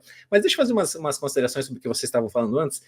É que o papo estava tão gostoso e eu não quis interromper nenhum dos dois, porque estava, assim, gostoso ouvir mesmo. Mas a questão primeiro dos professores ali. Quem está ouvindo aqui ou está assistindo, que nunca teve uma aula infinitamente melhor com um graduado, como o Esperidião falou, um azeredo da vida, que tem a prática clínica evidente, né? É um baita de um profissional que, assim, não precisa dizer que ele é mestre ou doutor e dá uma aula espetacular, e teve aula com um professor que seja mestre, que seja doutor, e que foi realmente uma aula muito ruim. Ter a pós-graduação não necessariamente vai te fazer um professor melhor. É óbvio que com mais tempo de casa, com mais tempo de clínica, mais tempo de hospital, e você conseguir aliar o estrito sensu também, e ter mais conhecimento sobre ciência, sobre pesquisa científica, sobre o método científico em si, e conseguir aliar a prática baseada em evidências com a prática clínica, né? Aí sim a gente tem o melhor dos dois mundos. Mas nem mais sempre tempo de docência também, né, claro, João? Porque assim, a gente aprende com tudo, né? Assim, a gente vai se moldando. E se a gente não fizer isso, tem alguma coisa errada. Né? Se a gente não evoluir ao longo do tempo, opa, alguma coisa não tá certo. Eu lembro que eu tinha um professor muito bom na época da graduação, e uma colega falou assim, professor, será que um dia a gente vai chegar no seu nível, né? E daí ele falou assim, eu espero que não. porque se você chegar, quer dizer que eu estagnei. Então, teoricamente, todo mundo tem que evoluir Ele também. está evoluindo.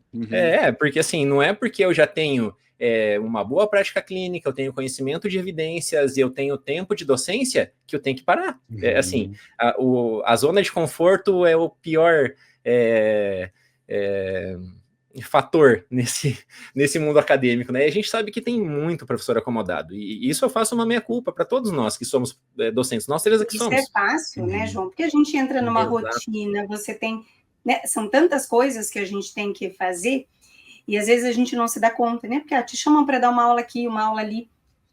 Acaba que, claro, a gente vai estudando também, né, para se preparar, mas às vezes, se a gente não para refletir, a gente não busca coisas novas. Claro. Né? Porque hoje em dia, há 20, 30 anos atrás, as mudanças, elas eram muito mais lentas, né? A gente tinha uma descoberta, sei lá, uma técnica, ou um recurso, alguma coisa, mas demorava um tempo. Hoje em dia, a gente pisca, eu falo assim, o povo da dermato, eu tenho pena que trabalha na dermato, porque assim, eles fazem um curso hoje com a coisa mais moderna que existe.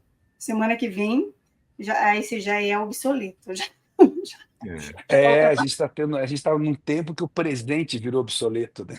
Exato. Então, o que está fazendo hoje já é tão obsoleto. E realmente, mas isso eu fico muito feliz com isso, porque isso demonstra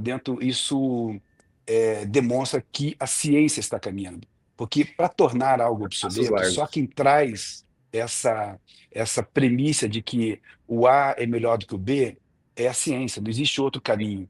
E a fisioterapia, ela passou a se abastecer muito mais da ciência, né? Ela não é simplesmente... Claro, somos ainda contaminados em alguns momentos por algum modismo que possa estar nos atravessando no caminho, mas a grande parte, a grande maioria das evoluções terapêuticas que nós estamos tendo, elas vêm abastecidas da ciência. Então, isso é aquele professor que disse: não vai chegar no meu nível, que eu vou estar um pouquinho mais para cima. Esse sujeito foi alguém que foi se embebedar da ciência e que caminhou. Então, eu não consigo, realmente, eu tenho insistido muito na minha fala aqui, eu não consigo acreditar na assistência apartada da ciência. Eu não consigo, eu não vejo. Eu acho que esse é cada um de nós, o sujeito em sala de aula ou fora dela, ele tem essa obrigação. E nós somos hoje, nós lidamos nós não estamos numa profissão cujo erro ele seja impune. O nosso erro, por mais que a gente possa estar em atividades terapêuticas de menor risco, que não seja Monteí, que seja, em qualquer uma delas a gente está protelando uma recuperação se nós erramos. Nós estamos tirando a permissão, porque eventualmente, se o sujeito não for reabilitado naquele momento, ele perde a possibilidade de ser reabilitado. Então, se nós nos equivocamos em ações terapêuticas, negligenciamos ações terapêuticas, nos apartamos da ciência, a gente tira realmente a capacidade a possibilidade de alguém se reabilitar.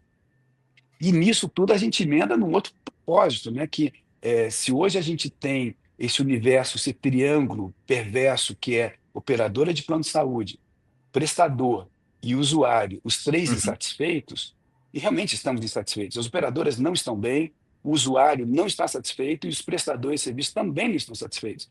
Então, é um triângulo amoroso que não tem dado certo e que precisa ser repensado. E repensar significa que nós deveríamos ter, e através da ciência, hoje a gente tem a possibilidade de aportar para esse universo também. Porque hoje as operadoras de plano de saúde, elas remuneram naquilo que se chama fee for service, né? Você remunera baseado em códigos de operadoras de plano de saúde que não traduzem absolutamente a nossa atividade e muito menos aquilo que o paciente precisa. O que o paciente precisa? Ele precisa de desfechos. O que nós deveríamos ter de responsabilidade? Desfechos positivos. E o que a operadora deveria nos remunerar é por desfecho. Então, esse modelo remuneratório, hoje, através da ciência, existe a possibilidade de nós caminharmos para uma remuneração baseada em valor. Remuneração baseada, a Sibeli sabe quanto eu advogo nessa linha, ela participou de comissões comigo, eu advogo há muitos anos, não abandonei nesse sentido. A gente tem que brigar esteja andando ainda. né? Porque não é. Caminha, Sibeli, mas eu acho que a gente precisa acreditar mais nisso. A gente, como categoria, nós, como instituições, nós, como pessoas, nós temos que acreditar um pouco mais nisso. Eu acho que tudo que um dia a fisioterapia, como categoria, como classe, ela acreditou verdadeiramente, a gente evoluiu. Mas isso tem que ser um todo, isso não pode ser Mas aí apartado. vem, acho que daquilo, claro, né? Com um contexto diferente, mas do que a gente falou agora há pouco, né? É muito cômodo todo mundo reclamar, que é o que a gente escuta, né?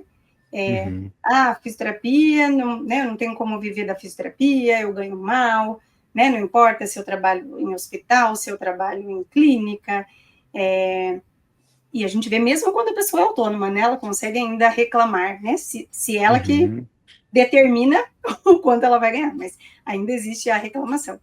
Então, isso é meio geral, né, se a gente fizer, na época que eu estive no CREFIT, era a coisa que a gente mais ouvia.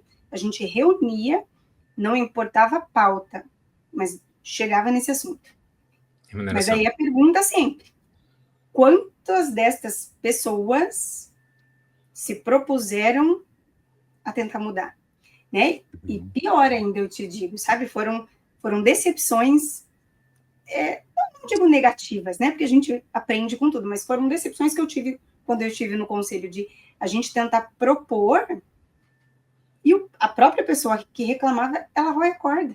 Ela não quer uhum. ir bater de frente, ela não quer ir, né? Ir lá junto com você, porque tem medo, né? Mas é aquele medo bobo, porque assim, claro, tudo tem risco. A gente não tem como Uhum, garantir, né, 100% as coisas. Mas Sim. se a gente não se unir, se a gente não falar, não, nós vamos, enquanto classe, é isso que a gente quer, então, vamos todo mundo. Vai ser uhum. fácil? Claro que não vai. Vamos tentar empurrar a gente do contrário, mas se a gente tiver, né, todo mundo indo na mesma direção, uma hora vai dar certo. Né? E Com infelizmente a certeza. gente ainda tem uma classe que não é tão unida nesse sentido, Uhum. né? A Uhum. gente é bom de reclamar, mas não tão bom assim de Se, lutar, né? Aí o que eu falo? Mas eu pago a anuidade do conselho para isso, né? Uhum. Então alguém ali que se vire e faça, né? Eu pago a associação para isso, então Uhum. alguém ali que se vire e faça, né? Sibeli, deixa eu até fazer um gancho disso que você está falando, com o que o Esperidião falou há poucos minutos atrás, de que, assim, a nossa missão enquanto instituições de ensino, né, enquanto formadores de novos profissionais, é você converter uma informação em conhecimento, um conhecimento ali num hábito, num comportamento que seja, né, mas que esse conhecimento também que o profissional adquiriu, ele se converta também em renda, né, e aí acho que fecha isso que a gente está falando aqui, porque no final do dia todo mundo sabe que tem os boletos para pagar. Uhum. E não Uhum. existe qualidade de vida sem ter uma renda adequada. E toda profissão luta por isso, e a gente busca melhor remuneração, essa coisa toda. Então, assim, quando a Uhum. gente conseguir isso tudo, né, que o prestador de serviço entenda que ele é peça fundamental, mas que não adianta também só falar, ele tem que dar resultado. E ele só vai Uhum. dar resultado de fato, e aí o sistema até economiza, porque daí ele não é tão moroso, né, para obter o resultado. Se ele tiver boas condutas que sejam baseadas em evidências e que deem resultado, né? Uhum. Isso É fecha ali exatamente isso, né, João? É a exatamente Renata. fecha, volta daquele ponto, né? A escola, e a escola, eu estou colocando aí graduação, pós-graduações, a escola como um todo, ela tem que ter esse comprometimento, né? De fazer Sim, com que o sim. conhecimento mude comportamentos sociais. E quando a gente sai da mediocridade, e a gente, mediocridade é sair do médio, né? E é esse o propósito que a gente tem que ter dentro dos ambientes escolares, é tirar o indivíduo da mediocridade, é, e quando a gente se desloca ele da mediocridade, certamente eu estou abrindo alguns espaços que entre luz naquela cabeça, né? E que isso Sim. mova e que ele saia desse ambiente da passividade. E que ele, obviamente, eu tenho que empoderá-lo a ponto de que ele saiba que aquilo que ele detém de conhecimento, isso vale um pouco mais do que aquilo que hoje o universo o remunera. E o que que ele Isso. pode fazer para que alguém reconheça ele? Então, são movimentos que, claro, que eles têm que ser sincrônicos, eles têm que ser todo mundo junto, e isso a gente consegue muito mais força, mas o que a gente tem que fazer é coisa que é meio aristotélico isso, né? Aristóteles falava disso, né? Da potência ao ato, né? a gente tem que gerar potência para que ele gere o ato, né? Então Uhum. o conhecimento tem que fazer essa geração de potência para que ele se mova de alguma maneira dentro da sociedade. Mas é claro que alguém tem que orquestrar isso. A gente, por Claro. mais que a gente tem que ter uma orquestração. E a orquestração, eu não tiro eu não vou imputar a responsabilidade aos órgãos de classe. Obviamente que não, mas é deles o coro. É, existe uma tendência. Você sabe que eu sempre falei isso, a Sibeli sabe disso. Eu fui presidente do conselho de 2002 a 2006 e nós tínhamos eu tinha sempre um orgulho muito grande de tudo que a gente fazia aqui no CRIFIT 8. Continuo admirando muito o CRIFIT 8, me chame para qualquer coisa, independente das bandeiras, sempre estarei lá. Mas eu tinha orgulho que nós tínhamos passado acho que até alguns poucos anos atrás, todos nós que fomos presidentes, e eu estou falando de Tadeu Nicoletti, que foi o primeiro, o Abdo, que foi o segundo, eu que fui o terceiro, o Roberto Cepeda, que foi o quarto, depois o Abdo, que foi o quinto, e eu vou me perder aqui nos números, mas todos nós fizemos um mandato e fomos embora. Todos nós tivemos duas chapas brigando por estar lá presente. Todos nós trouxemos a concorrente para dentro. Perdeu? Bora, vem aqui para dentro. Eu concorri com o Roberto Cepeda. Roberto Cepeda foi meu concorrente de bateu chapa comigo lá atrás, quando eu ganhei a eleição. E eu entro para dentro do conselho e convidei, obviamente, ele, componentes da chapa dele, para participar conosco. E porque a gente tem que ter um propósito que não obviamente, o espaço de conselho. Primeiro, a gente tem uma leitura deturpada daquilo que é o papel do conselho. O conselho serve muito mais para as pessoas que não estão nos ouvindo agora do que aquelas que estão nos ouvindo. Porque as pessoas que não estão nos ouvindo são usuários de fisioterapia. E as pessoas que estão nos ouvindo são fisioterapeutas. O conselho tem que servir para essas pessoas, é um órgão de proteção social e não de proteção de classe. Então, ela não é um órgão que vai nos blindar, que vai nos proteger. Ele tem que proteger o usuário. Então, é isso, essa função fiscalizatória. Agora, claro, para proteger o usuário, ele tem que ter melhores ambientes de trabalho para o fisioterapeuta. Então, é legítimo que o conselho brigue por reconhecimentos sociais, pecuniários, de alguma maneira, melhores, que ele busque, ele brigue que ele tenha assento quando vai se debater sobre a formação de profissionais, é legítimo, porque quanto melhores forem formados os profissionais, mais protegido está o seu objeto fim, que é a sociedade, é o usuário. Então, isso tem que estar claro para todos nós. Então, Mas e sabe, isso não existe bandeira diferente nisso. Não existe como eu concordo. vou defender um conselho assim, eu vou defender um conselho assado. Isso é um bovarismo, quase, é uma construção de realidade diferente, né? Mas sabe o que eu aprendi também, né? Assim, ao longo do tempo e de deixar de estar aqui atrás também reclamando e ir atrás. E eu posso dizer que sempre tive êxito nisso, dando a minha cara a tapa, né? Quando tinha alguma coisa que não que eu não gostasse, mas assim, que eu achasse que precisava acontecer, eu ia atrás das pessoas, igual você foi atrás do cara da Casa Civil, eu Uhum, ia atrás de pessoas que podiam me ajudar a fazer com que aquilo acontecesse. Porque a gente também fica muito, o conselho tem que fazer, o sindicato, mas as pessoas que estão ali, elas também têm vida, claro que eles estão ali para nos representar, mas é muito, a gente se iludir demais de achar que eles também vão pensar em tudo e vão saber exatamente a minha dor aqui em Guarapuava, no Paraná. uhum, Então, às vezes, as claro. pessoas não é feito porque eles, às vezes, não têm ideia dessa realidade. Então, alguém precisa mostrar essa situação. Então, várias coisas, e hoje a gente tem prova disso em resoluções. Ó, Uhum, a situação é essa, a gente está vivendo isso, eu estou aqui para ajudar. Posso ajudar a contribuir com uhum, isso? O que eu posso fazer? A gente se uhum, coloca lá para ajudar. Às vezes é rápido? Não é, às vezes demora um pouco mais, até porque existe toda uma responsabilidade, né? Não é só porque a Cibele acha que é o que a Cibele acha, então tem que se montar um grupo, mas eu acho que né, as pessoas que talvez estejam nos ouvindo e que tenham, vai atrás. O conselho ele é para ser a nossa casa dos profissionais. né? O Esperidião Com colocou muito certeza. bem, uma coisa que a gente repete muito.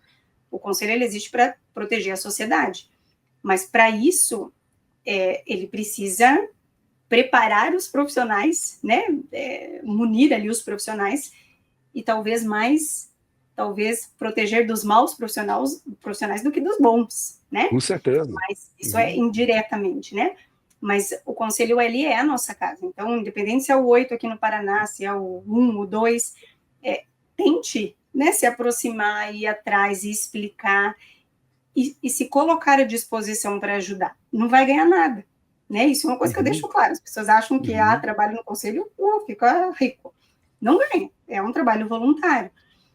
Mas é a gente pensar um pouco mais no coletivo do que pensar na gente, né? Em algum momento isso pode refletir lá no final, né? Não necessariamente só para você, mas para uma classe toda. Então isso vai chegar lá na ponta. Eu usei a ciência, né? Eu usei os recursos que a gente tem para provar que aquilo é necessário, que aquilo é importante.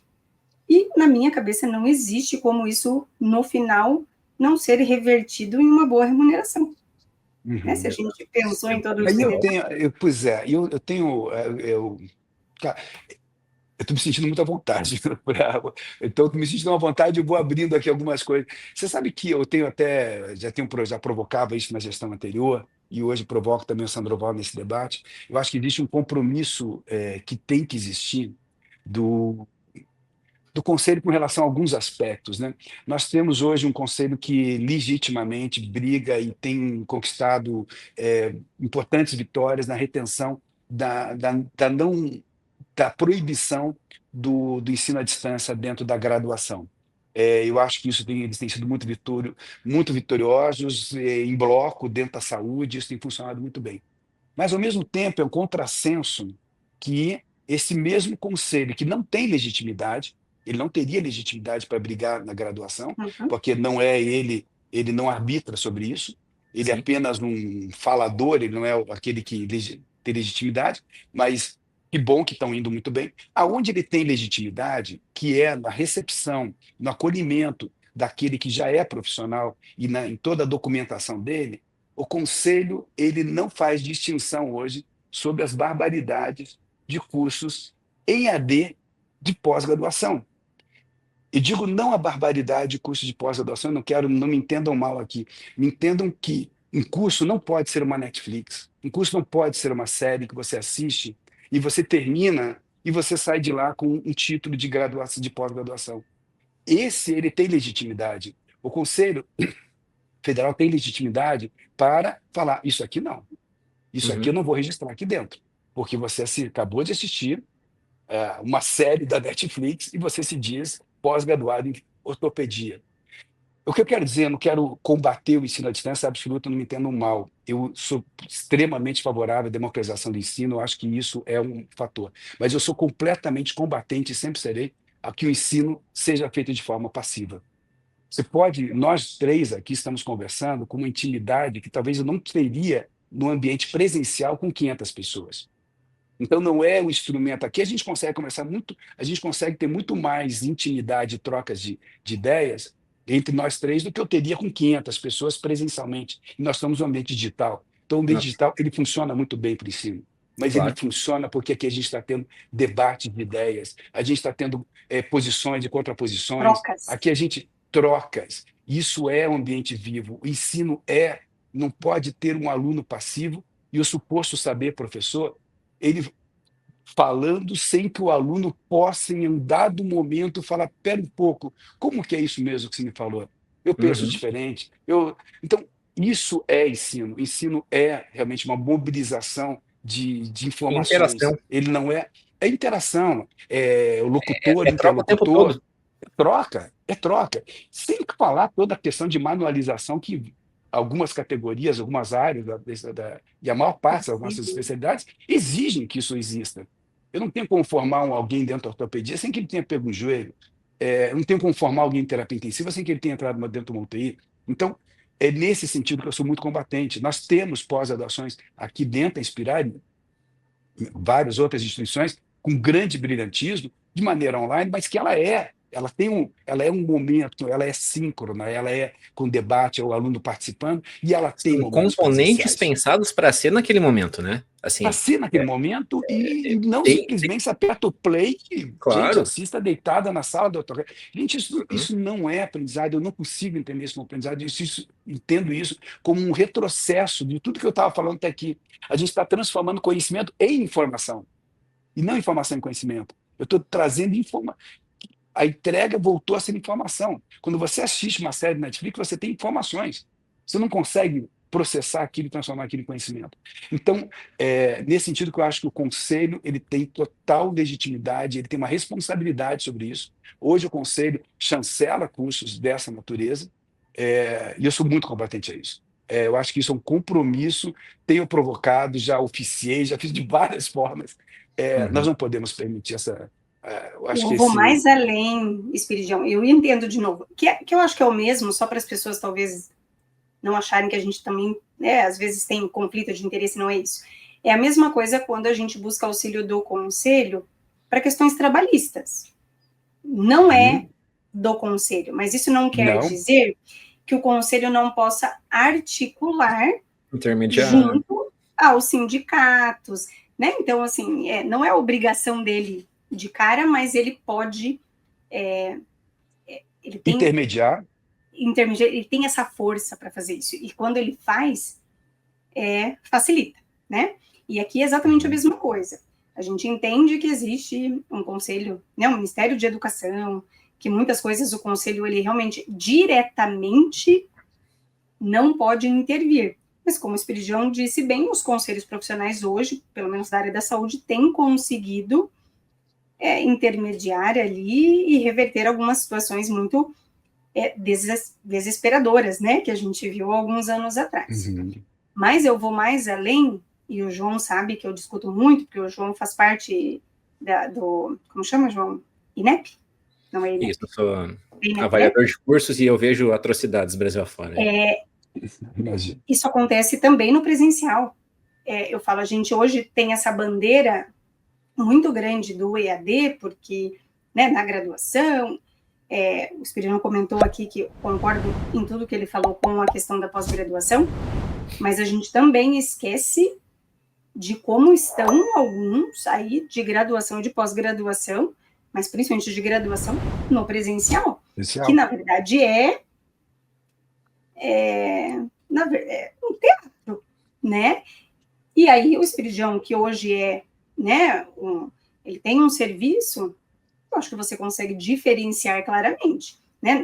Você não precisa olhar no diploma se formou aqui ou se formou ali, mas na prática, 5 minutos você consegue identificar mais ou menos como foi a graduação daquele egresso, daquele profissional, porque hoje deixa muitíssimo a desejar, né? Porque mesmo presencial, a gente sabe que tem cursos que o aluno nunca entrou dentro de um hospital, né? Assim, o formato ele não é garantia de qualidade, né? Assim, resumindo, né? É claro que a gente tem mais possibilidade de ter uma fiscalização adequada ou até um conteúdo, uma aula mais adequada no formato presencial, porque a gente está numa sala de aula, enquanto que, assim, no 100% EAD, o cara assiste o vídeo, mas ninguém garante que ele está lá, ele deu play, ele saiu, né? Assim, o sistema pode até detectar que ele concluiu aquela aula, mas ninguém sabe se ele está lá de fato. E assim, e só para deixar claro, o Fisioverso defende com unhas e dentes a educação em qualidade na fisioterapia. Isso aí assim, isso é ponto de partida para qualquer discussão. Não tem como a gente falar de tudo que a gente falou desde o primeiro segundo desse podcast até agora, se a gente não tiver bons profissionais. Não tem como, porque daí, assim, aí pode reclamar o que quiser, pode espernear, se a gente está formando maus profissionais, né, assim, não tem o que falar sobre renda, sobre qualidade de vida, sobre, né, como a gente vai falar em remuneração baseada em valor, se eu não entrego. Então, aí isso já mata do começo. Claro. Bom, com toda certeza. não é uma parte pesada, né? Mas é que assim, meio que sobe o sangue nessa hora que a gente fala assim, pô, a gente quer formar bem, né? Mas deixa eu voltar, Esperidiano, numa coisinha que você falou, e eu sei que a gente tá até extrapolando o nosso tempo, mas me deu uma recordação tão boa da época que você foi presidente do nosso conselho. Você lembra do programa profissional Nota 10? Sim. O programa profissional Nota 10 foi o que eu lhe conheci pessoalmente. Você acredito que não deva lembrar desse momento, desse dia, mas o profissional Nota 10, pessoal, era uma prova que o conselho, na época, instituiu aqui no nosso estado, como se fosse uma chancela, né, para bons...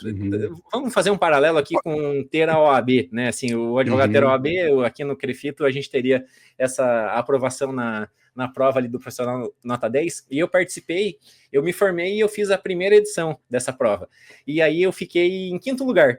E aí você foi lá para Cascavel e você, num evento que teve ali, tava o Alex do ISP lá e tal, você me entregou esse prêmio. Então, assim, me deu uma recordação tão boa quando você falou assim, foi entre 2002 e 2006, me veio essa memória, então, assim, e daí eu lembrei, foi lá que a gente se conheceu. Então, são 20 e poucos anos aí já de história. João, olha só que bacana. Que recordação boa que você me deu. E que bacana, porque isso me faz lembrar também, João, primeiro, que bacana, que honra ter tido você ali como era voluntário isso, né? E nem Era todos voluntário, participaram. exatamente. Isso foi uma tese que eu defendia. Hoje eu teria que me debater um pouco mais para ver se eu acho que isso precisa de uma certa moldagem melhor. Mas nessa época, em 2003, eu ingressei junto com o deputado Abelardo Lupion. Nós fizemos um projeto de lei que tramitou e tramita até hoje. Olha só, 2003, a gente está falando de 22 anos. Tramita até hoje na Câmara Federal. É um projeto de lei que estabelecia a prova de suficiência na fisioterapia. Certo. Eu defendia naquele momento a prova de suficiência, caminhei, fui dentro do Congresso, conversei com diversos senadores, diversos deputados, e ingressamos com a prova de suficiência. Essa prova de suficiência ela tinha uma característica que se tornou inconstitucional. Criar a prova de suficiência não é inconstitucional, basta que o Congresso aprove. A questão que tornava esse projeto de lei inconstitucional, que de 5 em 5 anos ele previa uma nova prova, uma revalidação de título a cada 5 anos. Porque eu entendia que talvez o maior prejuízo não era o sujeito que sai de sala de aula, dentro de uma faculdade mal formada. O prejuízo é tão grande também naquele que está há 10 anos sem abrir um livro. Então, eu achava que... Bom, mais uma vez que você tem esse detentor de um diploma, você não pode perdê-lo, salvo que por malapraxis e processos éticos disciplinares que tenham sido julgados. Mas, então, ela se tornou inconstitucional. Como ela se tornou inconstitucional, como ela estava caminhando em passos lentos, a gente queria fazer um voluntário aqui. E nós fizemos o profissional Nota 10, que foram vários alunos, vários recém-egressos de faculdades que prestaram uma prova, que eu acho que foi coordenada na época pelo Bertassoni. E foi, né? E foi muito bacana, e depois eu acho que o CREFITO 3 depois repetiu isso recentemente, não sei se tem feito até hoje, mas eu acho que a gente precisa realmente disso, a gente precisa de movimentos que comecem a premiar as instituições que melhor têm seus egressos. Eu acho que movimentos como esses começam a fazer com que a gente comece a botar luz naquelas instituições que melhor formam. E aí você fala, opa, e essa aqui, que, como você disse ali, né, Sibeli, e essas que mal formam? Certamente elas estarão expostas um pouco mais, né? Então, quem sabe, mesmo que sejam voluntários, eu acho que movimentos como esses, eles têm essa possibilidade de trazer para a superfície com certeza os melhores e os piores. Né? Então, o João tem a assinatura do Esperidião na tua carteirinha profissional. Que honra, que honra. Eu estou mais honrado Mas agora. Eu fui na posse do Esperidião. Eu fui na sua posse. Como? Nossa, a minha carteirinha era o hábito ainda. Mas eu fui na sua posse. Muito bem. Se tem mais algum assunto aí que você queira abordar, eu sei que a gente... Na verdade, nós temos vários, mas nós vamos ter que deixar para parte 2. Vamos fazer mais um, Sibeli, João? Me convite para mais um? Me promete? Vai ser um prazer fazer parte 2, parte 3. Tem assunto para a gente fazer pelo menos 10 episódios aqui para o Fisioverso e com certeza vão ser dos campeões de audiência, porque o papo é sempre muito bom. Esperidião, eu não sei se eu consigo te agradecer com palavras, mas assim, de coração, muito obrigado por ter vindo aqui no Fisioverso, me prestigiar a Cibele. Você sabe que a gente tem um apreço muito grande por você. Eu acho que eu não conheço ninguém que não goste de você, porque você é um cara, você demonstrou aqui, né, dessa naturalidade, dessa gentileza, realmente um cara com muita bagagem, com muito conhecimento, com muita casca, né, porque também já passou por, como você mesmo falou, muitas situações adversas, e isso foi te formando, e hoje você se transformou nessa pessoa que é um exemplo para todos nós. Então, eu espero que os nossos ouvintes tenham conseguido captar isso de você. Eu tenho certeza que eles conseguiram, porque ficou muito claro essa excelente pessoa que você é, e você agregou muito para o nosso podcast. A intenção de quando a gente criou o podcast era exatamente essa, era ouvir histórias assim, ver de quem lutou pela nossa profissão, de quem foi atrás, tá preocupado até hoje. Você, assim, acredito que muito bem poderia estar muito mais acomodado, né, assim, nem fazendo tantas coisas e continua correndo atrás, acabou de criar uma sede nova para tua instituição, então assim, correu atrás e agora vai ter que correr atrás mais ainda, porque tem que tornar ela maior. Então, que orgulho que você é fisioterapeuta, que você fez parte aí, né, da nossa história pessoal e da nossa profissão. Então, muito obrigado por ter vindo aqui ao Fisioverso. Eu só tenho a agradecer a vocês. Vocês são pessoas que eu tenho como ídolos, e eu não estou brincando, não, eu estou falando de verdade. Eu tenho isso claramente. São pessoas que me inspiram demais. Eu queria muito estar aqui. Obrigado pela oportunidade. O canal que vocês abrem hoje de uma dedicação absurda, de uma contribuição enorme para a profissão.